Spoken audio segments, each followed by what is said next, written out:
So let me pull up my notes. We're gonna talk those like simple movements today and just stuff that coaches often skip over.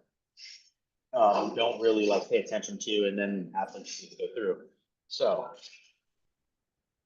on my list, we've got burpee, different stuff on the box, wall ball, jump rope, sit-ups, and I have running. If you guys have any thoughts, we'll add to it. But out of those, which one would you guys want to start with? Start with burpee.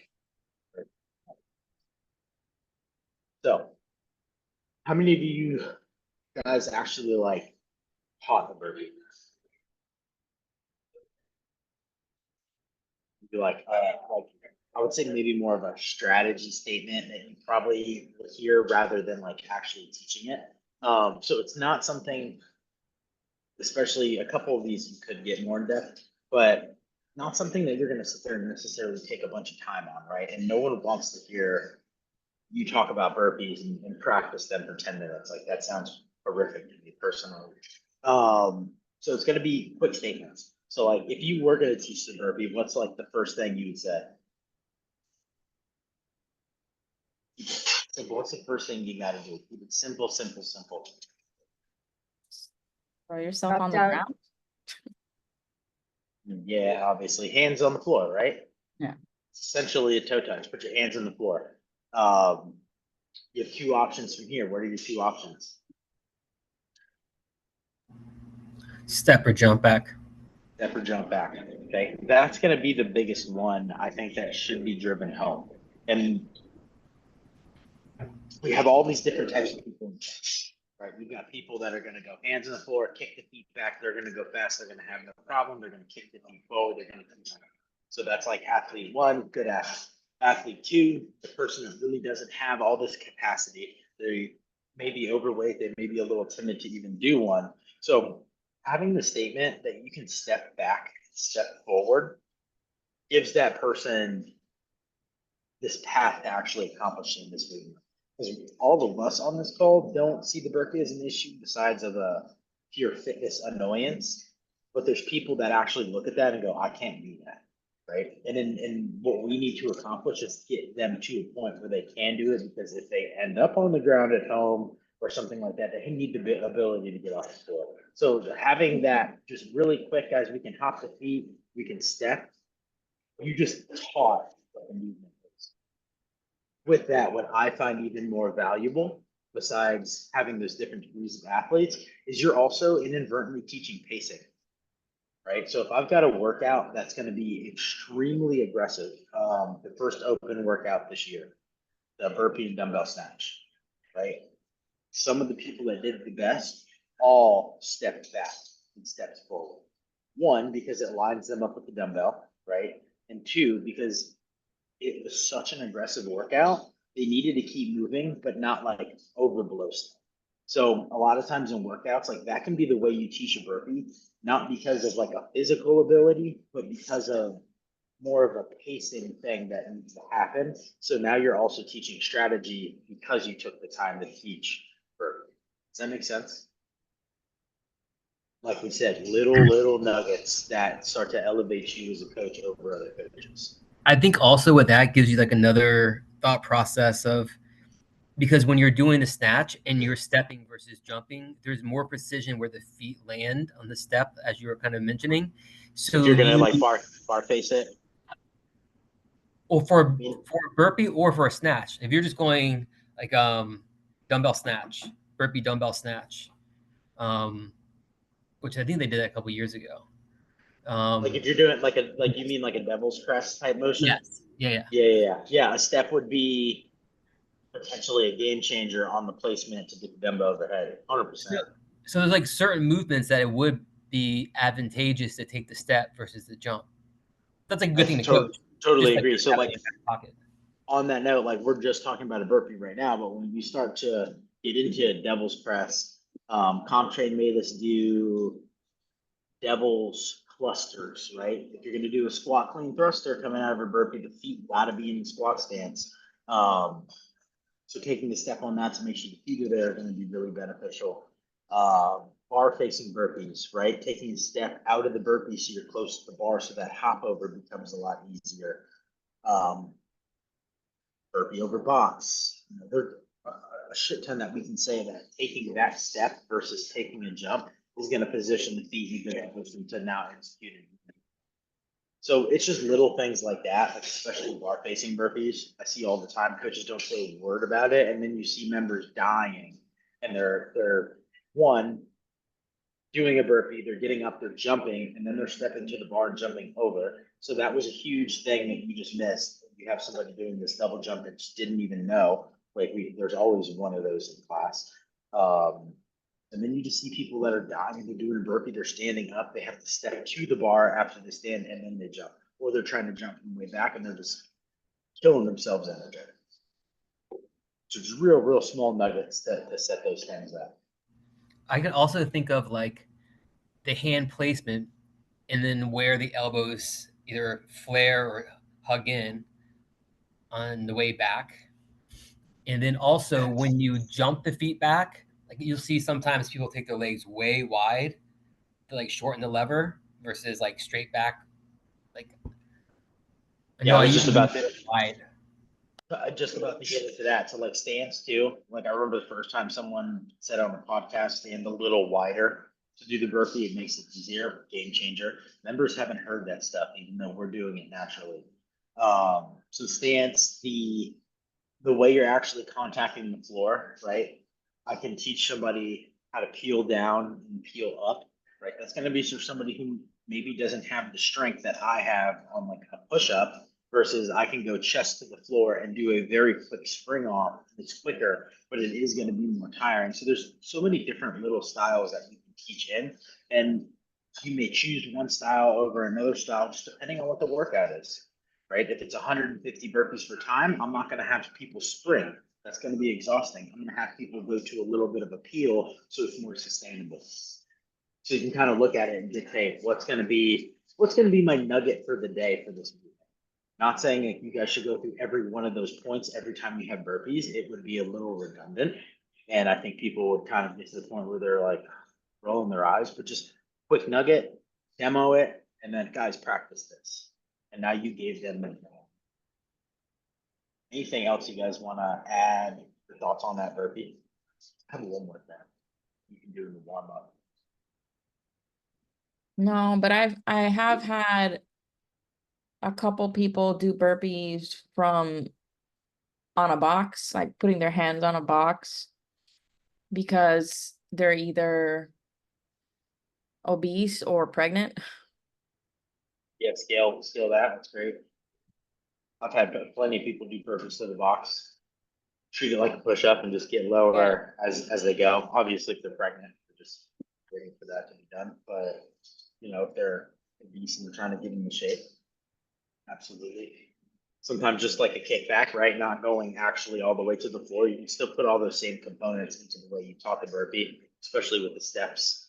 So just going to a plank and then saying, when I teach, like if I have somebody that's going into that like kickback version, I like to really look at their plank and try to keep them rigid. Because if that person's so deconditioned that they're going to need to do that, then that split second that I try to hold them in a plank is probably going to actually get them stronger as well and build their core. So that's another thing to look at. Have you guys ever done like groiners where it's like a 2-leg land, like for a warm up? It's like basically you do you're in a plank position, so it's like a kickback, and then you jump up and you land your feet and you kind of get into a squat and then you go back down. Called groiners, right? That's a really good skill, a sneaky skill thing that you can have in a general warm up. Really opens up the hips, right? Gets people mobilized really well, but then it's practice on landing the feet in the squat stance.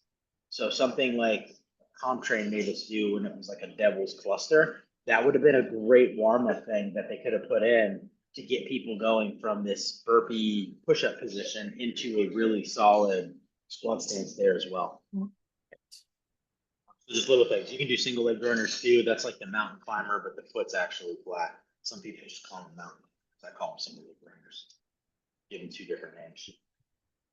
All right, let's. Anything else on the burpee before we'll go to the box next? Talk box. Let's start with a box step up. What's a teaching point you can give here? What's a Very what? simple movement. A teaching point you can give here. For the what? Sorry. Box step up.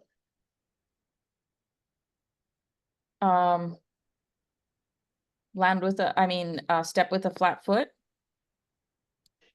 You mean as they're doing it, or? Yeah, Lean forward a little bit. yeah, that could help. Do you mean put a flat foot on the box? Well, Yeah. or their entire foot on the box. A lot of them, Okay, yeah, that's a good one. I didn't get what you meant initially. Yeah. Some people step right on the edge. yeah. Yeah, get your whole foot on the box, like heel down, posterior chain engagement doesn't go away because of doing the box step up. So having your whole foot down would be, it's very simple, but a teaching point. Issa, what'd you say again? Lean forward. Mhm. Lean forward. Yeah, that can potentially help people. Makes it a hair easier. It changes the lever of your leg, so lean forward can be good. What's another one? What's the simplest thing you can say that we just take for granted all the time? Alternate your legs. Take that super for granted, but I promise you, you just take the time in your class and watch. There will be somebody doing 60 step ups on their right leg and 0 on their left leg. I see it happen all the time, even though I say alternate the legs. Because you get someone that's super deconditioned, they're kind of struggling with it, even if you gave them a lower box, and they just auto go to that strong leg as long as they can. So, like, just the simple fact of, hey, change your legs, it's the simplest little statement, but it can really be a difference in someone's like long. What's another one? A little more tricky here. Think about the flow of a box step up. How you, with what leg you're stepping down Yeah. and getting into the other one, into the next step up. Yeah, like your flow of transitioning those reps, right? If I step up on my left leg and I leave that same leg on the box and I go down, then I have to have this transition on the floor and it's an extra step. Versus if I step up on the leg and I alternate my legs at the top of the box, it takes away from an extra shuffle step on the floor and it's an easier, more fluid transition. If I'm giving athletes more fluid transitions, one, they're going to be able to hang on and keep moving. But two, what's that mean? If they're able to keep moving and moving quicker, I'm also giving them more intensity in their workout. And if I'm giving them more intensity, I'm giving them more efficiency. So it's a very small thing that can have some good value there. You won't believe how many athletes have never done that, and they're like, "That's so much easier." So I just say alternate your feet, do it on top of the box. That's the easiest thing to say. I've worded it in other ways, and half the class is confused. So just say switch on top. What about a step over? Changes a little bit there. You get a Staying little bit of low, like- close to the box. Yeah, staying low. Just starting with that, right? Not overcomplicating the feet. Stay low, get over to the other side. And turning in the same direction. Yeah, turning in the same direction is a huge one, right? People turn only right and they start to do these spins and they get a little dizzy. Same thing with box jump overs. So I pick whatever direction the wall's in, pick one of the walls. For us, we have a mural and we have TVs. So I'm like either face the mural every time or face the TV every time. I don't say a direction because it confuses them. So they have an object to look at. So they don't get dizzy. If they don't get dizzy, they don't stop. More intensity, more fitness. Have you seen What do you got? Chad do the not Chad, Hatfield do Chad, and he was like falling down almost as opposed to stepping down, and he was making a fair amount of time up on the way he was stepping down. It was like Moving quick. he was like falling off. It was like I've never seen it before. He's the only one that was doing it. I'll have to go look at it. And you're talking Chad when they had the Yeah. walkthrough, so I'll have to go watch that. I wouldn't teach somebody that, obviously. I want them to be controlled off the box, especially just because, like, one, if they have weights, they have more load. If they're uncontrolled, it's an easier roll to ankle. Coming off the boxes, I think where we have the most like risk for Achilles and things like that too. So that's one of those like competition things that may not be the best thing for your body versus affiliate long-term health things. I don't want these guys to know, but I want these guys. I couldn't even figure out how he was doing it. I was trying it I'll like have to go. today. If you have a video, send it in the group so we can see. Because I don't know who like what you're talking about. I'd have to see it. Foot placement can be a big one, right? So like if I'm doing a box step over, if the athlete has the ability to go lateral, I can teach them where to put the feet as well, right? So that's going to depend on the person on, you know, what their single leg strength is going to be. If it was like a step over that's body weight, I could probably teach the whole class that. Versus if it's a double dumbbell step over, there's not going to be a whole lot of people in class that are going to be able to do that lateral footwork. They have to be really strong. So, like Lisa said, that's where the stay low is hard the same progression. So you also have that too.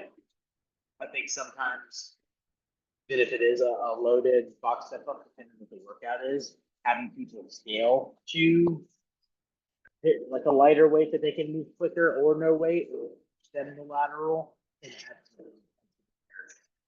had a bike in a box step up workout, which is just like renewing and going lighter and keeping the people moving with a lateral one, I felt was a better workout when it came to like the stamina of the lower body. So it depends what the stimulus is too that you can play with that. Anything else you guys want to add on the step up? Let's talk jump. Biggest pet peeve that I have with jump is you get someone in class that can't jump on a 20-inch box and you're like, do a step up. And it auto scales this movement. And technically, like I get it, they're getting on top of the box, like mission accomplished, but Different. completely different movement, right? I want to preserve a jump if I can preserve a jump. What's a good way that you guys can do that in your gym? Get even a lower box if you have one, or put plates up and have them jump to plate. I like plates the most. Lower boxes scare the shit out of me because when they don't land all the way on it, they flip. So I personally like to just stack plates for them. There's no movement that happens. They don't flip, nothing like that. And sometimes it's not a physical issue. Sometimes that person's not jumping on a box because it's mental. They're terrified. I had a girl last night that she literally jumped on a 25-pound plate the entire workout. Physically, she 100% can jump higher, but the first 2 rounds of the WOD, every one of them, you could see her hesitation. And then you could see it kind of shake off. And then she started actually jumping, stepping off and getting a rhythm. So all that was a mental win. Even to like So- dummy it down even more, you can even do just a squat jump. Mhm. Like if someone that's completely deconditioned. Yeah, if I have someone that's, super deconditioned and I just want to start to get that movement, like maybe not even a squat jump. Maybe I pick a crack on the floor and I tell them to jump over the crack. Like it can be that simple. For us, it's nothing, right? It'd be a warm up. But let yourself get creative in those. Try to preserve that jump because then all of a sudden we hand them a barbell and we're like, hey, let's do a clean and do a snatch. And essentially That's a that jump. is a jump. It's a hip extension. Let's preserve the hip extension aspect of that. That's also another reason why you don't really see people teaching rebounding beyond the safety thing. Before everyone figured out that rebounding probably wasn't a great idea for your Achilles, rebound took away from what we were actually trying to accomplish when we were programming the box. All of a sudden, those people don't have any hip extension and they're just springing in the calves, right? I don't want to spring in my calf. I would have gave you a jump rope for that. So the preservation of that hip extension is really what we want to try to look for. Obviously, stepping down is much safer, right? Especially for general population, there's no reason they need to be rebounding. And now even in high level competitions, I think the smarter ones are making people step down anyway. So it's not even like this advantage that you have anymore from rebounding. As far as teaching the jump, what are you guys looking for? People who are jumping, what are you looking for in that? What's a fault that's really common? I look for the arm swings, and, like the timing. Like that they're utilizing them? Yeah, and like arms are going back when you're bending, getting ready to jump, and then arms go up. That's a good one. I honestly never thought of that, but I'm sure there's people of the world that are like this or something. Yeah, there are. What's another one? I think like a bad habit is specifically on box jumps is that they land in a squat and then they're Big doing one. a squat. Yeah, there's a lot of people who do that. Some people don't even need to land in a squat. They land plenty high, and for some reason, we'll never understand this. They go all the way down into a squat and they stand. And it's really ironic because then we have air squats and they don't even go that low. Yeah, we don't want people landing in a deep squat, right? If I'm thinking about preserving the jump, I could cut my hip extension off and not really do that and just pull my feet high enough and land. Right. So part of the reason we want them to land as high as we can is that's going to help us ensure that hip extension is happening with the jump. It's also a great translation to understand how to receive a power clean and a power snatch. Right. I like to throw that little nugget for classes and I'm like, it's the same thing. And while I'm on the box, I hold a position. I do that with my arms. I go like that overhead so they can have this really clear vision. And I think that can help ripple and translate into when we are receiving a barbell, how that landing in the lower body should be, right? That happens all the time. How many times you guys got cleans and snatches in class and it's constant muted hips, right? People bend their knees, the hip goes with the legs and it's a dumpster fire and you got to cue them 700 times over and over and over. So it's a good way to practice. Anything else on box jump? Let's go to over. I think we covered it. Small stuff. Like at my gym, I think it's like a cultural thing, or I don't know if it's just because the coaches aren't that great, but it's like a bad habit that's been hard for me to get away from, that every time we have box jumps, you have certain group of people that just, okay, I'm gonna do a step up. And even if I give them, okay, if like you're afraid or whatever, fine, let's just jump on something that's like very low, like a plate, and they'll still want to do the step up. And it's like they like there's nothing I can do to change that. I would say for sure hard to change. But I wouldn't say there's nothing you can do to change. Like that's one, like you're the expert in the room, be the expert in the room, be like, we're doing this today. Like don't be afraid to be a little firm. Like I've been at SOLA now 4.5 months. And the other day I raised my voice and no one has heard that yet. And you should have seen like the attention I got. And they go, shit, like Nate, this is Nate's class. So don't be afraid to like, I'm not saying be mean, but like when you do need to be firm, be firm. That being said, if I'm trying to be firm and then I tell class, hey guys, give me 8 box jumps, everyone's going to go at their own speed. You're going to get people that just auto step. So what I would do is call those reps, like make it happen on your dime. So you go, I'm going to say jump. You guys are going to jump and you're going to hold your landing. And then I'm going to tell you to stand and I'm going to tell you to step off, right?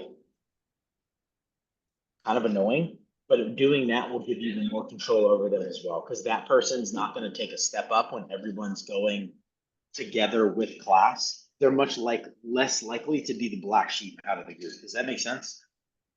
Yeah, and I don't know if it's just a matter of just not, giving a fuck or something, but like they even may start with the jumps and then end up doing the step ups. And even though I'm like, hey, let's get back to the jumps, they're like, no, I'm doing the step up. Like I can't really be a bitch to them, because ultimately we want them to have a good time as well. And if they No, want and I to would do say, that, then the last thing too, that like tool that can be done is education, right? Like I just said, an Olympic weightlift is a jump and a land, right? They don't see that connection at all. And if no one is even coaching them on anything at your gym, they're surely not educating them on why it can be important to do a good box jump. So these people have no idea. They just may be thinking, I want nice legs, and I think a step up is going to give me nicer legs. So having like the time, I wouldn't do this in class, but post class, be like, hey, why do you refuse to jump? I'm just curious. And whatever explanation they give you, be like, okay, well, this is why we jump. And you explain that, and that may change their entire mentality on it as well. Because that person may be thinking, I want a heavier, cleaner snatch. So if I make my legs stronger, it's going to help me more. Or they're not wrong, but they're also not understanding that the box jump could be very beneficial for stuff like that too. Does that make sense? it does. So I would take that last little effort to explain actual education in it too. Like I feel like for my gym sometimes some of the issues that I have and pet peeves I have are just purely knowledge from not only the coaches but from the members. And even though it's very hard, it is my job to over time try to. Yeah. It's challenging, and it's especially challenging when you have no coaches on the same page trying to do that. But when you guys do have issues with someone, take your group management skill and exercise your group management skill to the fullest. It doesn't have to just be when you're doing a barbell progression that you're using that skill. Use that skill on every movement that you do when you need to. Right? And sometimes just doing that, because we just say 10 jumps and we don't always control the reps, you're going to catch things like the people one in the squat, and you're going to catch little things that you wouldn't see in those faster movements too. So take the time and do that when you need to. You know, at the end of the day, if the person still wants to blow you a fucking bubble and not listen, it is what it is. You're not wrong. Fair. One other thing I want to say on that.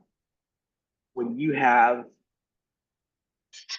people that always have their own opinion on what's best, and you have person A, B, C, and D all coming to class to do the same workout, but are all going to do what they personally believe is best, you're starting to create a virus and cancer that's going to continue to grow.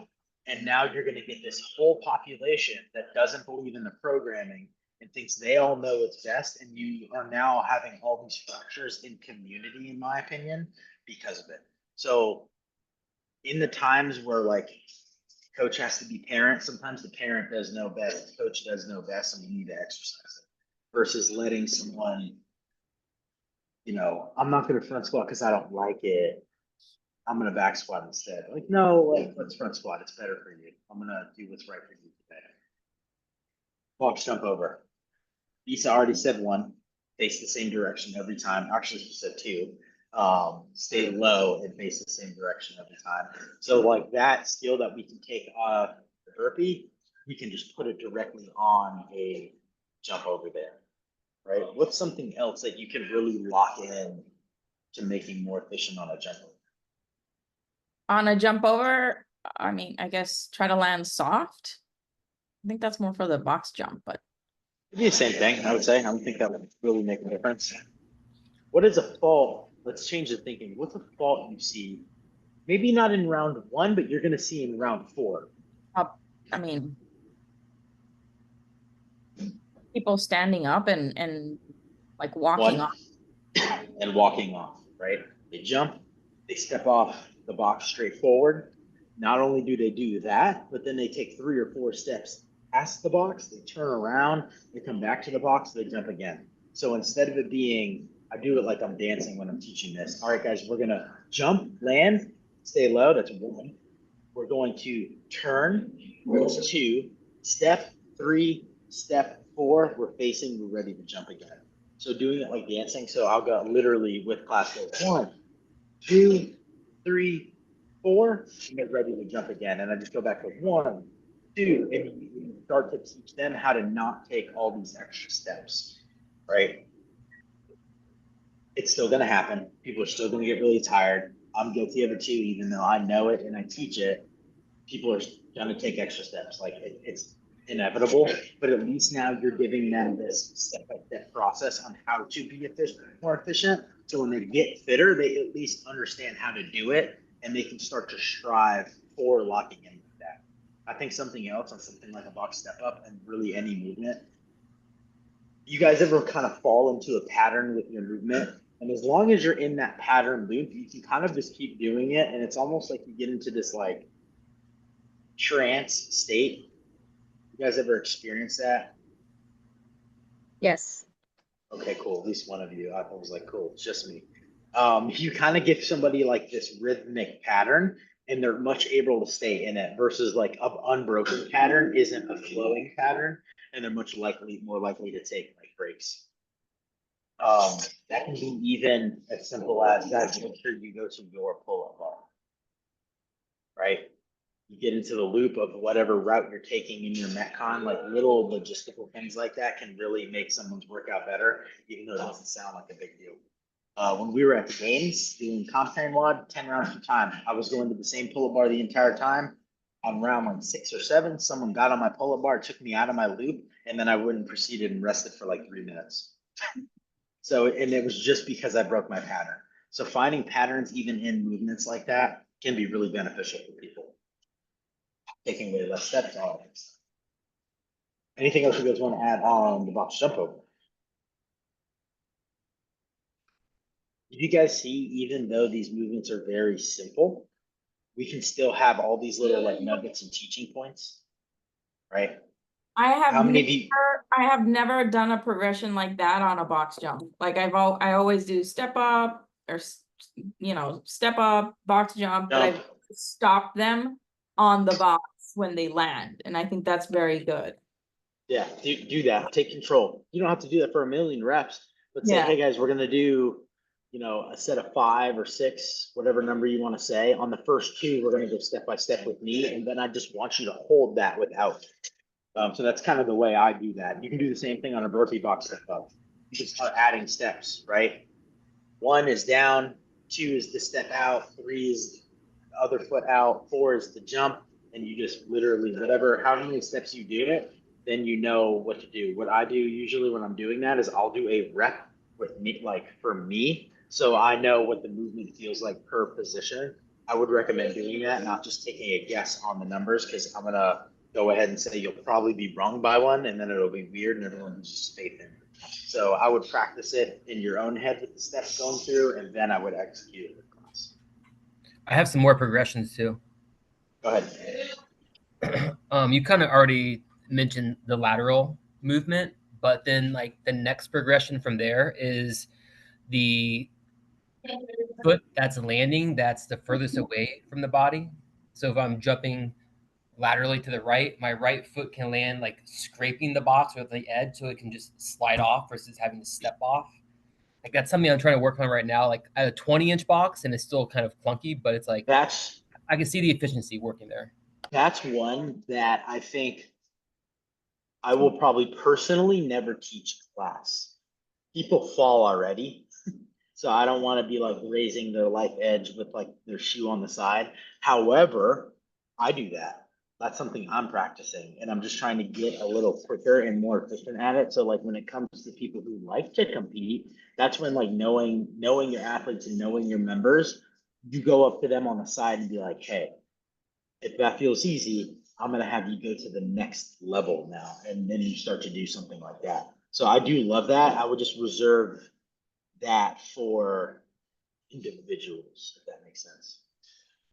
Because if you do, have you got it where you hit it perfect for a few? It does become way easier. It's nice. It's nerve-wracking though. It's like I haven't been taught how to do it. I've just seen people do it. I'm like, holy shit, that looks awesome. So I've been trying it on a lower box, and I'm like, I think I'm doing it. It looks right, but it doesn't feel like smooth yet. So if you guys have, this is the way I picture it. You have this square in this box, right? And when you jump up, you're not jumping square. You're actually jumping crooked, right?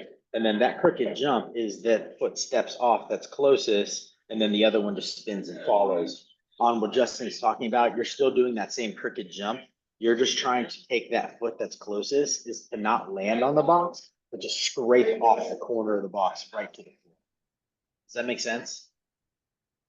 I will try to take a video if you guys haven't seen that. So like just in the point of like using, I've never actually taken people through a step-by-step.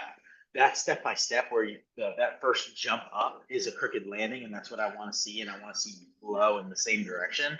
You're just taking it, like you can practice that, get real comfortable with that, and then start to implement that foot sliding. If someone can't have the ability though, I would say to do that step-by-step and jump crooked and then take the step off with the closest foot, then I wouldn't even bother, even if they are a competitor. They got to get that down first before you can give them that second one.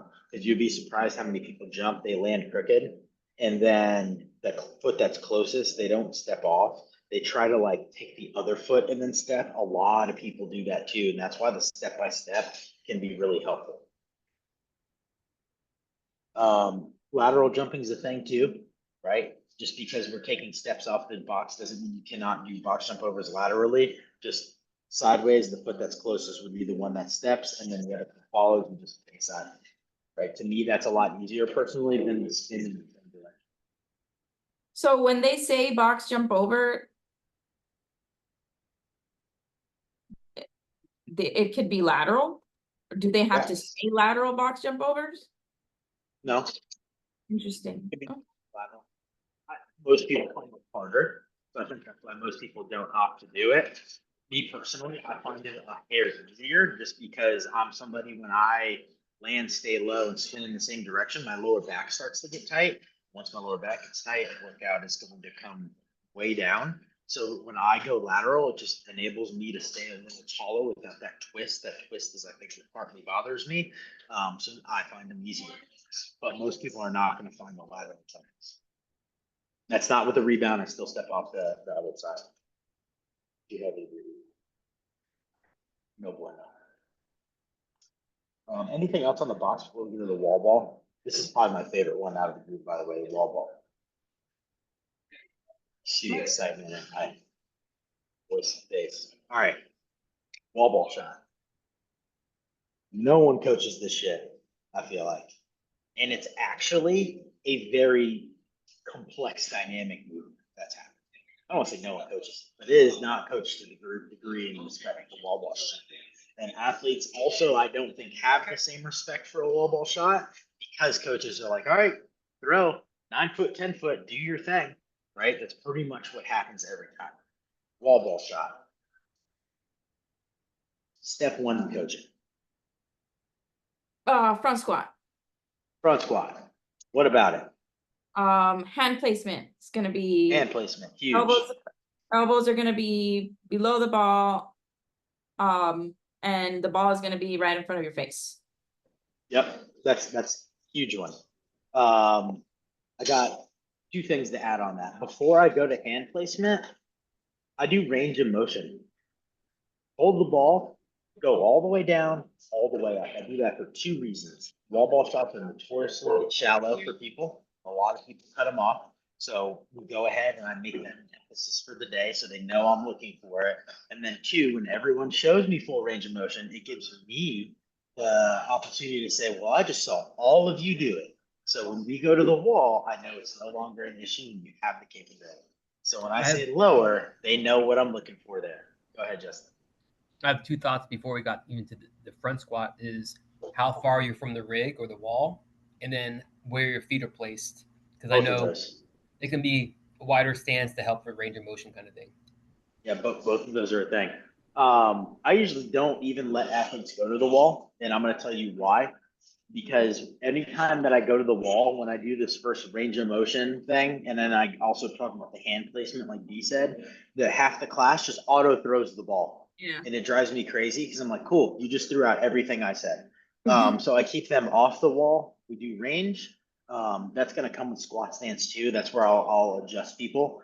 To your note of a more advanced athlete, you can teach people to go a little wider on purpose so they don't go as low. So they break parallel and they get out. That's something I'm going to reserve only for like a competitor that's trying to save seconds. That being said, if anybody else is going out fast, but the integrity of the squat is staying, I'm gonna just keep them there. They're gonna be healthier and better in the long term. With the hand placement, one other thing I'm looking for, can you figure out what it is? Hands underneath the ball. Yeah, you kind of addressed when you were like the elbows. Yeah. I could have my elbows under, but my hands on the Side. side technically. Yeah, Okay. so I always like to emphasize, like, make sure the hand get underneath. Okay. You know, one, easy catch spot, easy press and throw spot. And then two, if I'm peck flying the ball and I'm holding it 9 and 3 o'clock and I'm constantly doing this on my wall ball, one, that's a more challenging throwing motion, right? I don't throw things like that.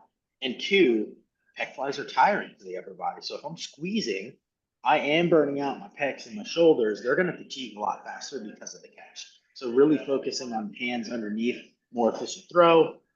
Also, it's in a more of a racked position. Still tiring if I hold it there too long, but more efficiency there as well. That's a really hard one. A lot of people will do it one time and then immediately revert to their catch, and you got to stay on them for that. That's where the relentless coaching comes into play. All really good points so far. To Justin's point, now we go to the wall, just arms out, measure yourself. A lot of people mismeasure and then they're struggling in the wall ball shot the way it's coming back down. It's also a little different, I think, if it's bouncing off of a target versus if it's bouncing off of the actual wall, it comes back at you a little different. So you may adjust people here and there, for either one. Give me something else now I'm going to teach. We're on the wall. We're about to throw. What do you got? I would say a push press to the wall. Yeah, that's a great drill, right? They're going to need to get a little umph in the dip and drive on that push press, right? You're teaching core to extremity. You're teaching timing. It's hard to just throw the wall ball to the desired target with no dip and drive in a proper timing. So push press is a great one, and then you would take that like right into like a thruster progression, and now full squat. But I still want the extension before the throw. What were you going to add to that, D? That throw, it also kind of shows them how to throw it to an angle and catch it. Without the thoughts of the squat. Yeah. Love that. Love that progression. That's a great progression. Wall ball shot is one of the workouts in the level 4. And when I look at that, I look at, they're probably looking at a couple real simple things. Range of motion and core to extremity. Pretty plain and simple. So look for those two things on it. And then what's one more thing you can add in? It's just like the bonus nugget in all the stuff you taught about a wall ball shot. To not leave your hands here. Yeah, bring them down, right? Relax the arms, do a little rainbow circle. Any of those things, right? Is it necessary? Not a big deal at all. But it's gonna save people and they're gonna be able to do more reps. They're really gonna appreciate that. I always warn people for the first time, if someone's never done that, be like, it's gotta get back quick, because I've seen people throw and take too much time and then it kind of knocks them out. So I just give that little heads up there. But yeah, circle those arms around. Anything else you guys want to add on the wall ball? I guess breathing and Yeah, you can. where to keep their eyesight, because a lot of people, like a fault that I see a lot is that they catch it down here, so then they have to go back up and throw it. Yeah, and that's partly a bad catch. It's like catch and they let the ball pull them. They completely lose midline. Drives me crazy because you get people doing these like good morning squat wall balls, and then you cue them and they look at you like crazy. And I'm like, bro, what you're doing is crazy. Way more exhausting. So yeah, that's a big fault. So like that's what I mean when I'm saying like the integrity of the squat. A lot of times when I teach the wall ball shot in class, like there's people that I go up to and I'm like, I want you to catch and then squat.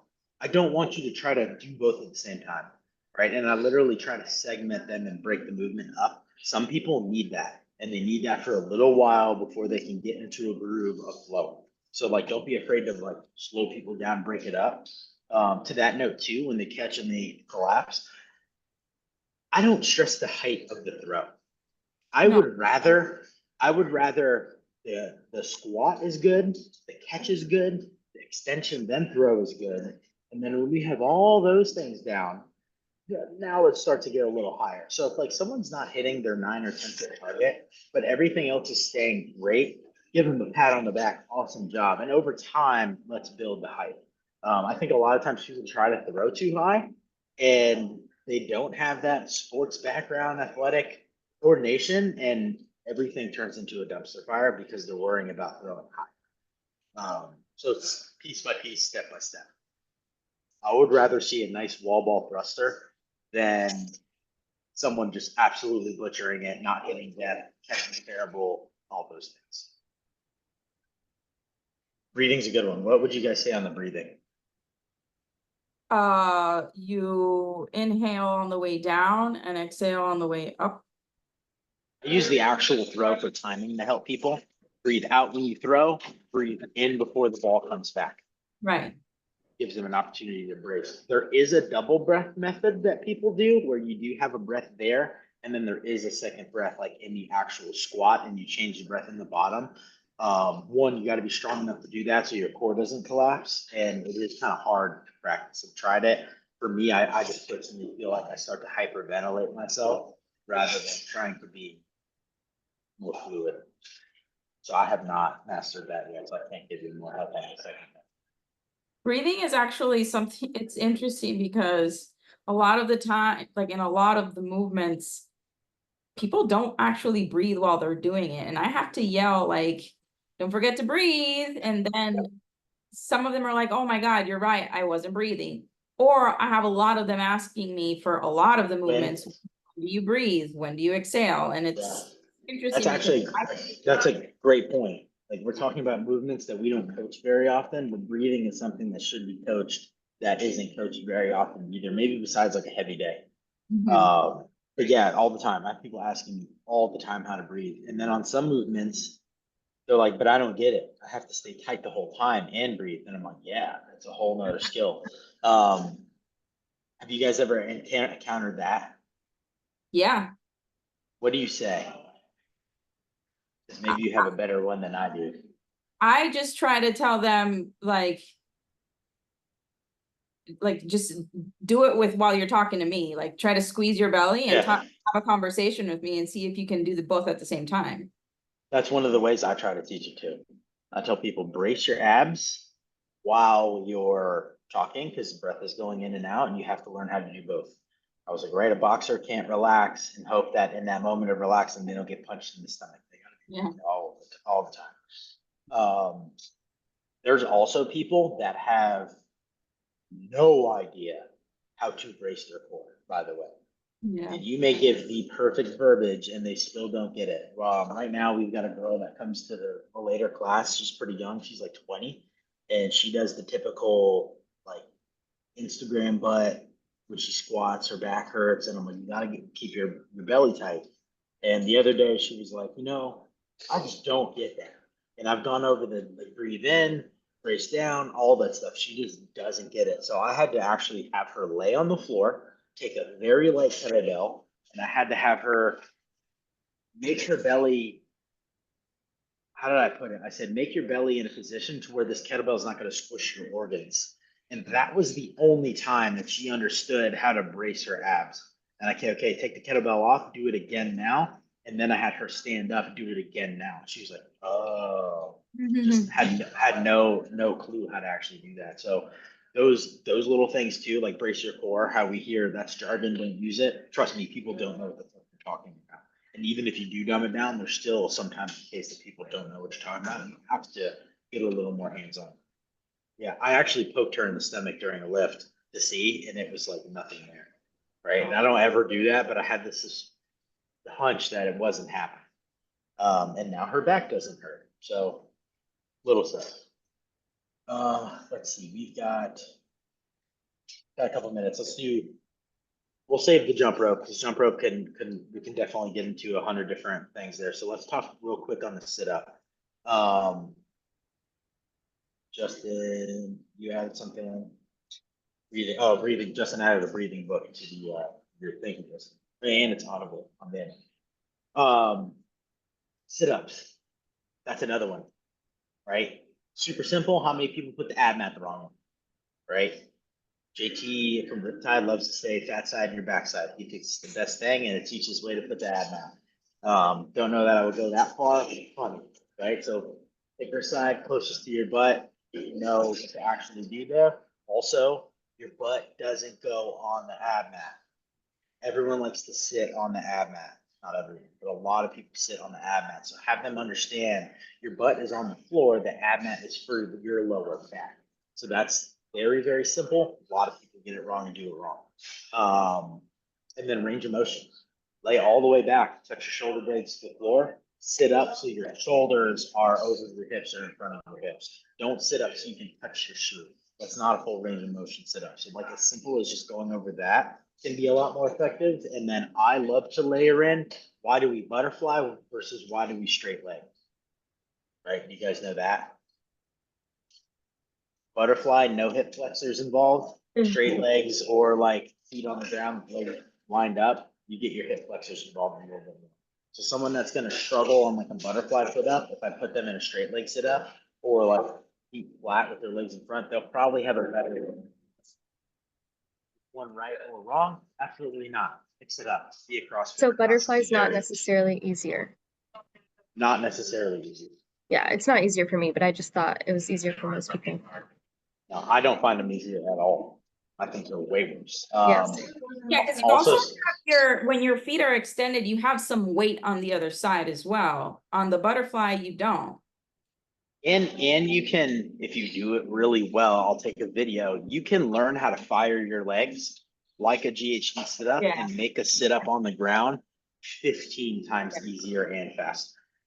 It's literally the same motion as a GHD, a very slight knee bend when you go back. When you sit up, you just straighten your legs and it does help pull you up. You can get even more help from the legs than you want to by keeping them static. Yeah, I was gonna say something else. I don't remember. Oh, some people have issues with their hips too. I cannot do butterfly sit-ups for a whole workout because my right hip goes out and it hurts. And it's not musculature or anything like that. It's just whatever I've got going on in there. The butterfly position and moving doesn't feel good. And I've come across other people where their hips cramp and it's just a position that's weird for them and it makes them do it. So I like to give classes the option to go one or the other so they can find what's going to be more comfortable for them. I explain the hip flexor thing. Some people go back and forth because they're finding both. Some people like me, butterfly hurts. So I like to go straight leg. Yeah, I'm team butterfly, by the way. You like butterfly? Yeah. Say team butterfly like it's a comp. Why? You just personally like easier. that one more. It's You just find easier. it easier. Yeah. I don't know if you're going to drop some additional knowledge bombs.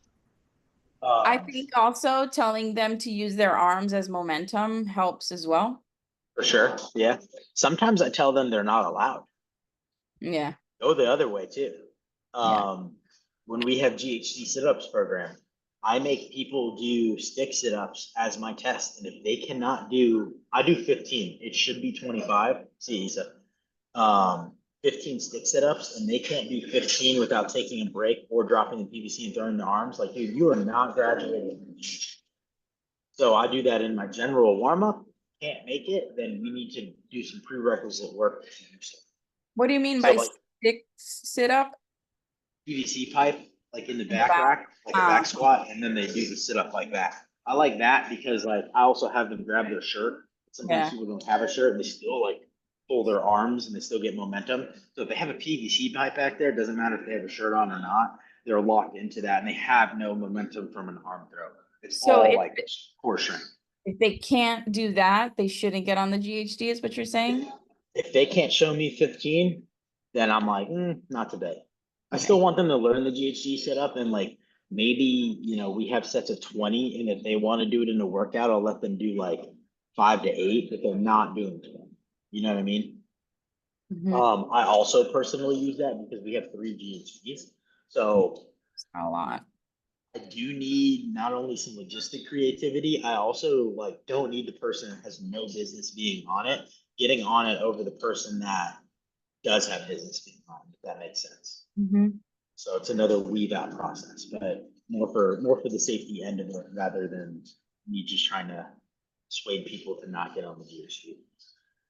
The reality is when you take very simple movements and you have people execute them with virtuosity very well, you learn very fast that a lot of the quick, intense stuff that they're kind of hiding some deficiencies that they have.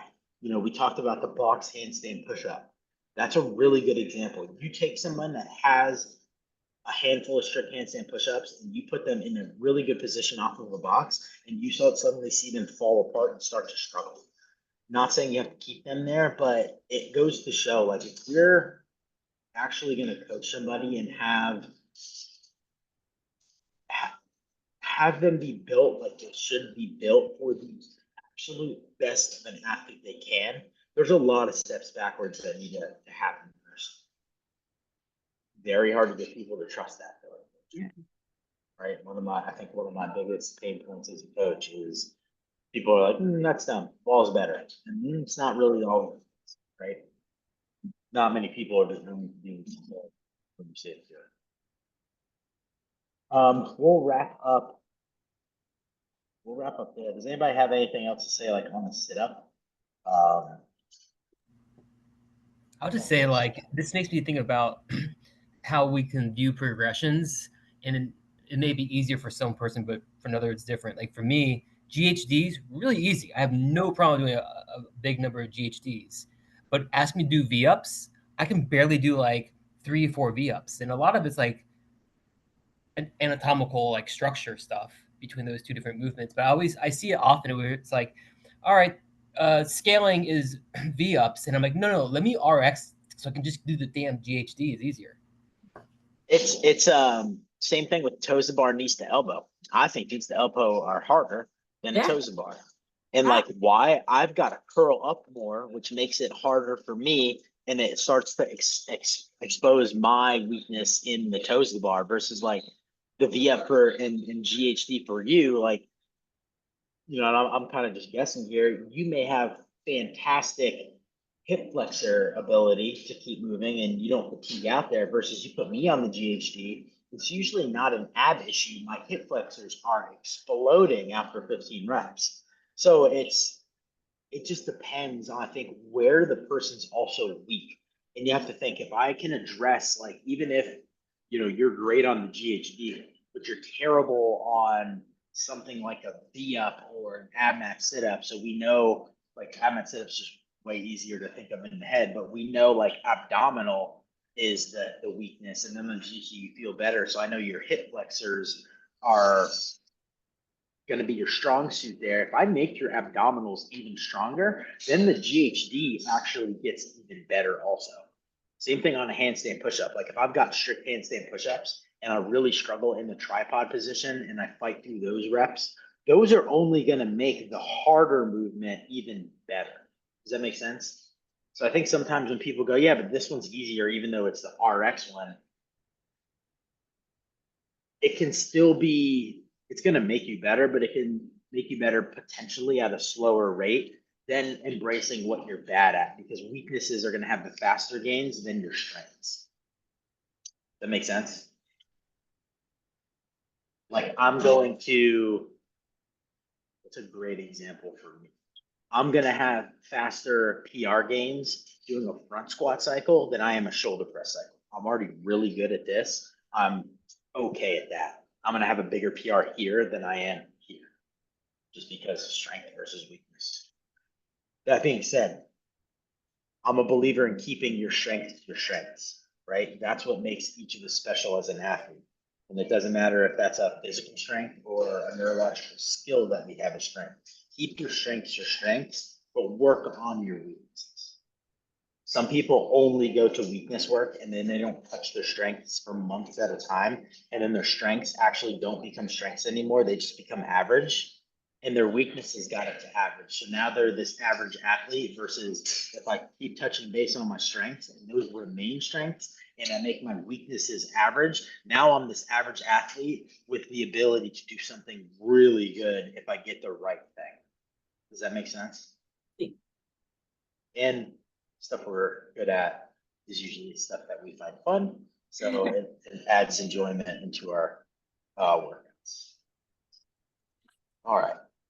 We'll touch base on our jump rope, and we've already talked about running, but we have a few new people on, so we'll talk about running, coaching that as well in class in like more of a quick manner. So you can just add some nuggets there that obviously not many coaches ever talk about running. So we'll add some nuggets on those two. And if you guys do have any thoughts of other movements that I didn't think of, let me know, and we'll start next week's call, kind of finishing out this, and then we'll have some kind of new topic. Good to go. And if you guys have any suggestions, let me know. Otherwise, I'll see y'all on Thursday. All right, bye, thank you. Thank you.